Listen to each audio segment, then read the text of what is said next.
السلام علیکم ورحمۃ اللہ وبرکاتہ۔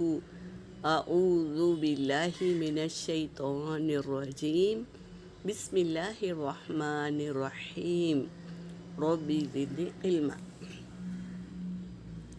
ایسی عورت گھر میں جلدی غربت لاتی ہے۔ کیسی عورت؟ جو ناپاکی کی حالت میں کھانا کھاتی ہو۔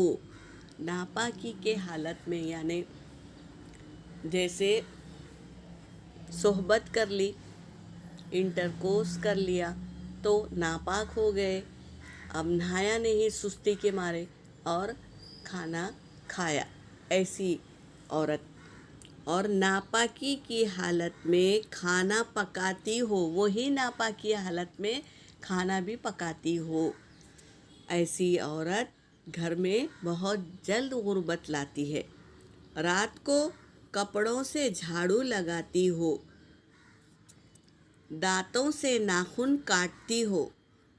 جمعہ کو ہم کو ناخن کاٹنا ضروری ہے، یہ سنتوں میں شامل ہے، تو ناخن دانت سے نہیں کاٹنا۔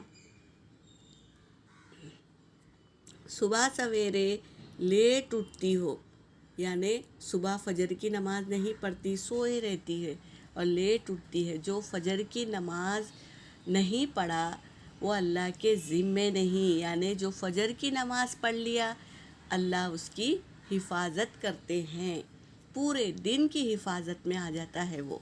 تو صبح سویرے لیٹ اٹھتی ہو وہ عورت، اپنے گھر والوں کا گلا شکوہ کرتی رہتی ہے، سب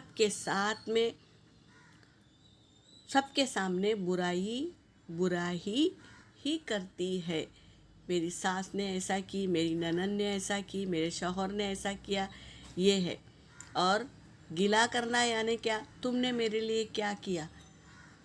ساس کو بھی کہے گی، شوہر کو کہے گی، نند کو کہے گی، میرے لیے کیا کیا، یہ ہے گلا۔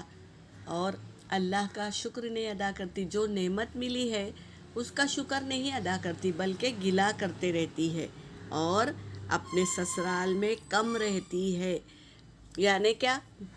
کام کے ڈر سے سسرال سے بھاگ کے میکے سے لے آتی ہے تو سسرال میں بہت کم رہتی ہے۔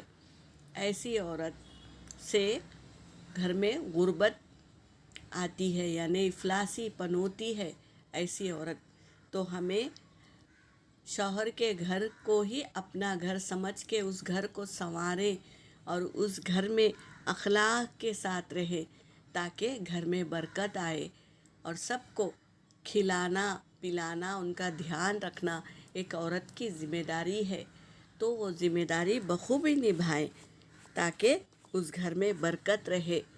یہاں پر میرا سبق ہو گیا۔ وآخر دعوانا ان الحمد للہ رب العالمین۔